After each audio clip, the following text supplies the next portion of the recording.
Hey everyone, welcome back to the channel. If you love deep dives into your favorite films, you're in the right place. So, let's jump into today's video. The opening text mentions how in 1969, the U.S. Navy established a school for fighter pilots. It is officially referred to as Fighter Weapons School, but the recruits call it Top Gun.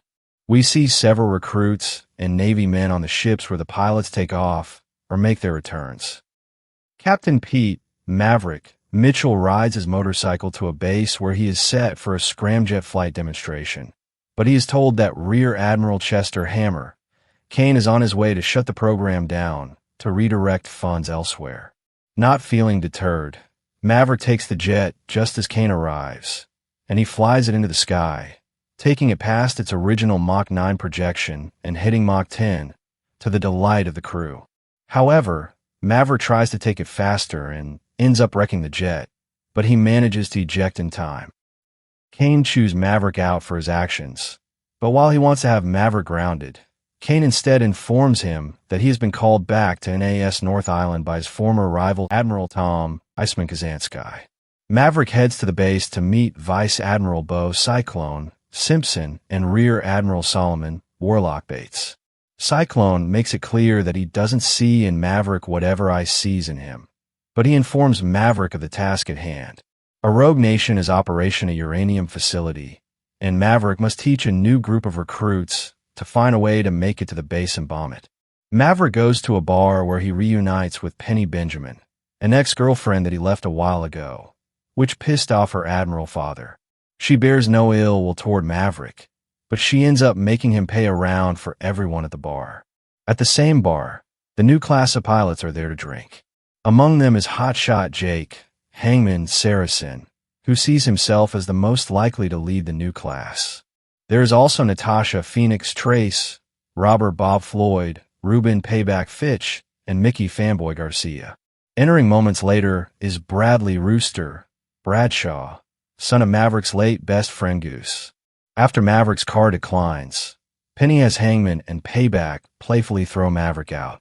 Outside, Maverick watches Rooster playing the piano and is reminded of Goose, but Maverick still feels guilt over Goose's death. Maverick later meets with the pilots to introduce himself and go over the mission. Since the facility is located deep at the bottom of a canyon, Maverick's plan to take it out involves having 2 jets destroy the entrance to the facility before hitting the base itself. Some of the pilots aren't on board, like Hangman. Rooster resents Maverick because he pulled Rooster's application and set his career back by 4 years. Maverick then goes on with the dogfight exercises with the pilots, showing off his skills to mess with the younger crew. The pilots that fail their exercises are forced to do push-ups. Later on, Hangman discovers Rooster's connection to Maverick. Maverick goes back to the bar to pay Penny back what he owes her. He then spends the afternoon on her boat with her, and there is clearly still a spark between them.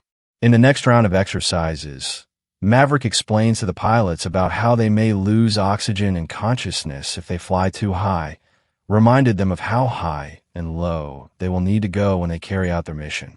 During the exercise, Rooster is shown to utilize a more cautious approach in his flying. Hangman brings up Maverick's friendship with Goose, which provokes Rooster into nearly attacking Hangman, but the other pilots split them up. Ice requests Maverick go visit him. He is suffering from throat cancer and can mainly communicate through a computer. Maverick expresses his concern over working with Rooster, fearing that something will happen to him like with Goose. Ice tells him he must work closely with Rooster, and he manages to speak to Maverick and tell him that the young pilots need him more than he realizes. Cyclone steps out onto the runway to find that nobody is there. He finds that Maverick brought the pilots over to the beach to play football as a bonding exercise, which appears to work since they're all having fun. Maverick later goes out with Penny and tells her that he pulled Rooster's application because his mother asked Maverick to look after him before she passed away. The pilots then undergo a training exercise to strike the target at a certain altitude and in a certain amount of time. Everyone fails to complete the task as needed, with Phoenix needing to eject before her jet crashes. Maverick chastises Rooster for how he handles his exercise, leading to them arguing over Maverick hindering Rooster's flying career. They are interrupted when Warlock comes in to inform them that Ice has died. A funeral is held for him days later, with Maverick, Penny, and the other pilots in attendance. Cyclone decides to take over instructional duties from Maverick. When he proposes an alternative plan, the other pilots seem to question him. Outside, the radars detect Maverick flying his jet to complete the exercise, where he is able to fire at the target on the ground with seconds to spare, impressing all the pilots, including Hangman. If you're enjoying this high-octane recap, smash that like button and subscribe. It helps us bring you more movie breakdowns. The mission is carried out, with Maverick picking Rooster as his wingman, and being joined by Hangman, Phoenix, Fanboy, Payback, and Bob. They fly toward the facility, with their nearby aircraft carrier firing Tomahawk missiles at the base to destroy the runway, causing enemy jets to scramble back toward the target. They manage to launch a missile and destroy the facility, but the enemy sends more pilots after them. The pilots start to fly back, but Maverick's jet is shot at, causing him to crash.